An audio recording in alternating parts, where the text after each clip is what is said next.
Assalamualaikum. Waalaikumsalam. Assalamualaikum warahmatullahi wabarakatuh. Perkenalkan, nama saya Sulfanahri, NIM 192800056, salah satu mahasiswi dari Institut Agama Islam Negeri IAIN Parepare pada Fakultas Ekonomi dan Bisnis Islam dan Program Studi Akuntansi Lembaga Keuangan Syariah. Pada kesempatan ini saya akan memaparkan review materi tentang perusahaan dagang dalam pemenuhan tugas final pada mata kuliah pengantar akuntansi. Apa sih yang dimaksud dengan perusahaan dagang itu? Mari simak pembahasannya tentang perusahaan dagang. Silahkan perhatikan materinya yang berada di samping kanan. Materi yang pertama yaitu pengertian perusahaan dagang. Pengertian perusahaan dagang. Perusahaan dagang secara umum adalah suatu perusahaan yang aktivitas utamanya membeli, menyimpan, dan menjual kembali barang dagangan tanpa memberikan nilai tambah terhadapnya. Yang dimaksud dengan nilai tambah berupa mengolah atau mengubah bentuk atau sifat barang dengan sedemikian rupa sehingga memiliki nilai jual yang lebih tinggi. Perusahaan dagang dalam aktivitas operasionalnya yaitu mendapatkan pendapatan. Namun, pendapatan yang didapatkan berasal dari transaksi jual beli. Serta perusahaan dagang memperdagangkan produk berupa bahan baku, barang setengah jadi maupun barang jadi. Selain itu, perusahaan dagang memperdagangkan barang hasil dari pertanian, perkebunan, hasil hutan, dan barang hasil industri pengolahan atau manufaktur. Materi yang kedua yaitu ciri-ciri perusahaan dagang. Perusahaan dagang dapat dibedakan dengan jenis lain karena terdapat beberapa ciri-ciri khusus yang melekat pada perusahaan dagang. Ciri-ciri perusahaan dagang yaitu sebagai berikut. Pendapatan utamanya berasal dari penjualan barang dagangan. Biaya utamanya berasal dari barang harga pokok yang terjual dan biaya usaha lainnya. Dalam akuntansinya, perusahaan dagang memiliki akun persediaan barang dagangan. Antara barang yang terjual maupun barang yang dibeli sama atau tidak ada perubahan. Sebagai perantara antara produsen dan konsumen, tujuan utamanya yaitu memperoleh laba dengan cara menjual kembali barang dengan harga yang lebih tinggi dibandingkan dengan harga belinya. Materi yang ketiga yaitu jenis-jenis perusahaan dagang. Perusahaan dagang dikelompokkan menjadi dua jenis, yaitu sebagai berikut. 1. Jenis-jenis perusahaan dagang berdasarkan produk yang diperdayakan, yaitu perusahaan dagang barang produksi adalah suatu perusahaan yang memperdagangkan produk bahan-bahan baku sebagai bahan dasar dalam produk atau alat-alat produksi untuk menghasilkan produk lain, yaitu seperti kayu gelondongan dan mesin gergaji. Selanjutnya, perusahaan barang jadi adalah suatu perusahaan yang memperdagangkan sebuah produk final atau dalam bentuk akhir yang siap dipergunakan oleh manusia, seperti sepatu, televisi, dan tas. 2. Jenis-jenis perusahaan dagang berdasarkan macam konsumen yang terlibat, yaitu perusahaan dagang besar adalah suatu perusahaan yang secara langsung membeli barang atau produk dalam pabrik, kemudian menjual kepada sebagian pelanggan dengan perantara yang volume penjualannya cukup besar, seperti grosir. Selanjutnya, yaitu perusahaan dagang perantara adalah suatu perusahaan yang membeli barang dalam partai besar kemudian menjualnya kepada pengecer dalam jumlah yang sedang, seperti subgrosir. Dan terakhir yaitu perusahaan dagang pengecer adalah suatu perusahaan yang berhubungan langsung dengan konsumen, dan konsumen dapat membeli produk secara eceran sesuai dengan produk yang ditawarkan, seperti warung, kios, dan swalayan. Pencatatan transaksi ke dalam jurnal umum. Nah, transaksi pertama yang akan saya paparkan yaitu pembelian barang dagangan. Pembelian barang dagangan dapat dilakukan secara tunai maupun secara kredit. Jika melakukan pembelian barang dagangan secara tunai, maka akan mengakibatkan akun kas berkurang, sementara akun pembelian bertambah. Transaksi ini tentunya dicatat ke dalam jurnal umum dengan cara mendebet akun pembelian dan mengkredit akun kas.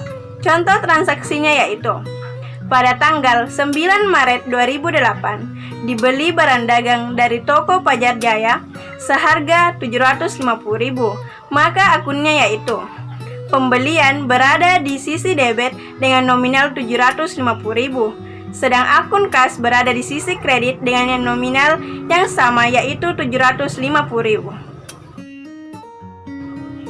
Sementara, jika pembelian dilakukan secara kredit, maka akan mengakibatkan akun utang bertambah, sedang akun pembelian juga bertambah. Transaksi ini dicatat ke dalam jurnal umum dengan cara mendebet akun pembelian dan mengkredit akun utang. Contoh transaksinya, pada tanggal 12 April 2008 dibeli barang dagang dari toko Mulia Abadi seharga Rp900.000 dengan syarat 2/10 N/30, maka akunnya yaitu akun pembelian berada di sisi debit dengan nominal Rp900.000, sedang akun utang dagang berada di sisi kredit dengan nominal Rp900.000.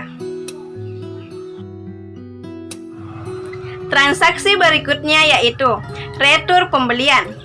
Retur pembelian dan pengurangan harga adalah akun untuk mencatat sebagian atau seluruh barang yang telah dibeli oleh perusahaan kepada pihak penjual. Transaksi ini terjadi jika perusahaan menerima barang tersebut dalam keadaan rusak atau tidak sesuai dengan pesanan. Jika pembelian dilakukan secara tunai, maka akan mengakibatkan akun kas bertambah dan akun retur pembelian dan pengurangan harga bertambah. Sementara jika pembelian dilakukan secara kredit, maka akan mengakibatkan akun utang berkurang, sementara akun retur pembelian dan pengurangan harga bertambah. Selanjutnya, transaksi potongan pembelian. Nah, potongan pembelian ini hanya dapat diperoleh jika melakukan pembayaran sesuai dengan syarat pembayaran tertentu.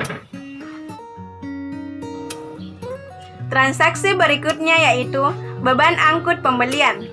Beban angkut pembelian tergantung pada syarat penyerahan barang. Adapun macam-macam syarat penyerahan barang. Yang pertama yaitu pre-on-board, POB, shipping point atau prangko gudang penjual. Prangko gudang penjual ini menyatakan bahwa semua beban dan tanggung jawab atas barang tersebut sudah beralih kepada pihak pembeli sejak barang tersebut keluar dari gudang penjual. 2. POB Destination Point atau Cost and Freight atau prangko gudang pembeli. Prangko gudang pembeli, penyerahan barang atau tanggung jawab atas barang tersebut diserah terimakan di gudang pembeli, sehingga penjual harus menanggung beban angkut dan risiko atas barang tersebut sampai di tangan pembeli atau pada tempat yang disetujui bersama. Transaksi berikutnya yaitu penjualan barang dagang. Penjualan barang dagang dapat dilakukan secara tunai maupun secara kredit. Jika penjualan barang dagang dilakukan secara tunai, maka akan mengakibatkan akun kas bertambah dan akun penjualan pun bertambah. Transaksi ini tentunya dicatat ke dalam jurnal umum dengan cara mendebet akun kas dan mengkredit akun penjualan. Contoh transaksinya yaitu pada tanggal 2 Mei 2008 dijual barang dagang kepada toko Jaya Abadi dengan tunai seharga 6 juta rupiah, maka akan dibukukan dengan cara mendebet akun kas dengan nominal 6 juta rupiah dan mengkredit akun penjualan dengan harga 6 juta rupiah. Namun, jika penjualan barang dagang dilakukan secara kredit, maka akan mengakibatkan akun piutang dagang bertambah dan akun penjualan juga bertambah. Transaksi ini dicatat ke dalam jurnal umum dengan cara mendebet akun piutang dagang dan mengkredit akun penjualan.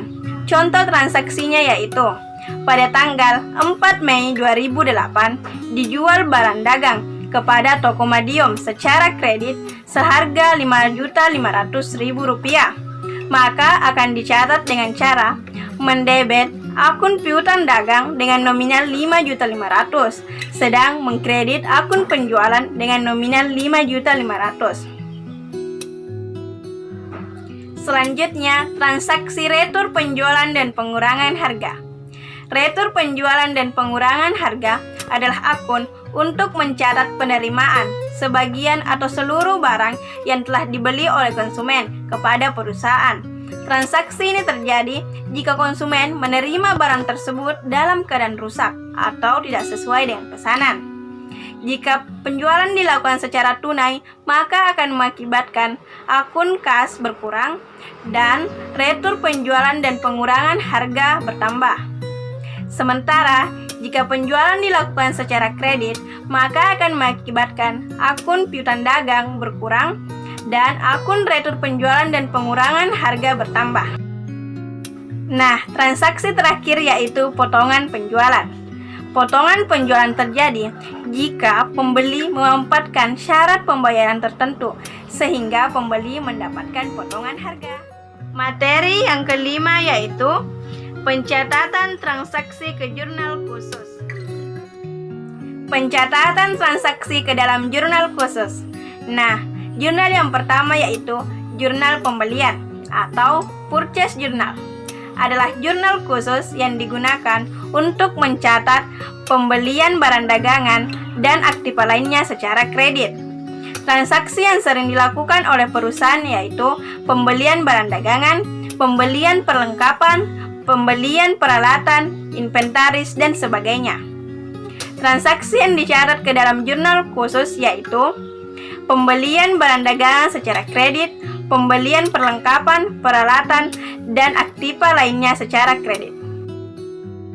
2. Jurnal pengeluaran kas atau cash payment journal adalah jurnal khusus yang digunakan untuk mencatat semua pengeluaran kas, misalnya membayar gaji karyawan, membayar utang, dan membayar pembelian barang dagangan secara tunai, dan lain-lain.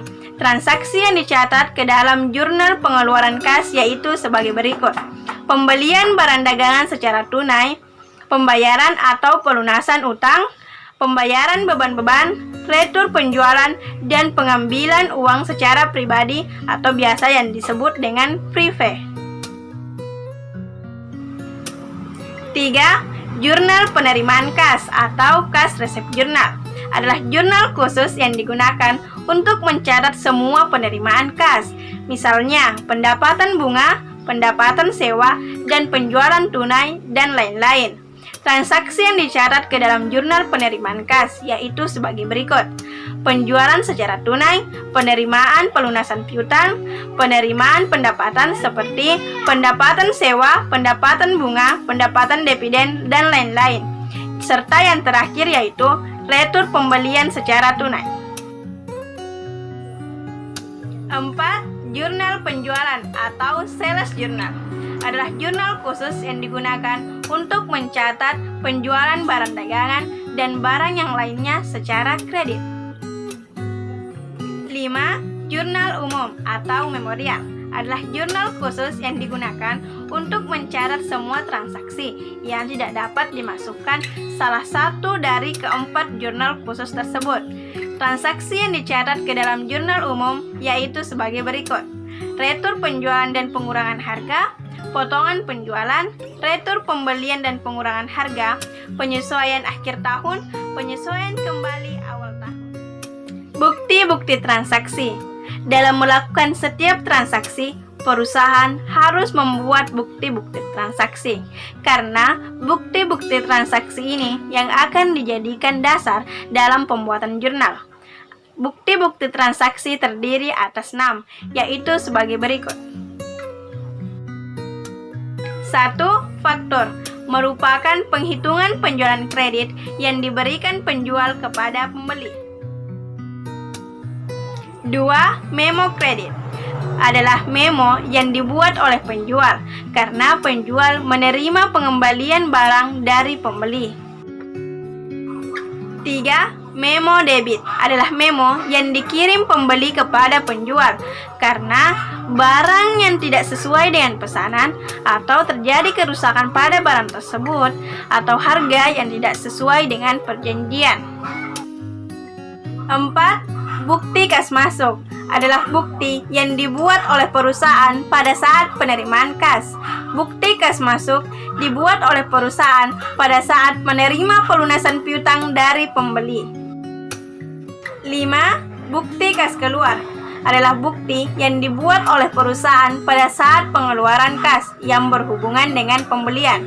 Bukti kas keluar dibuat perusahaan misalnya pada saat melunasi utangnya kepada penjual.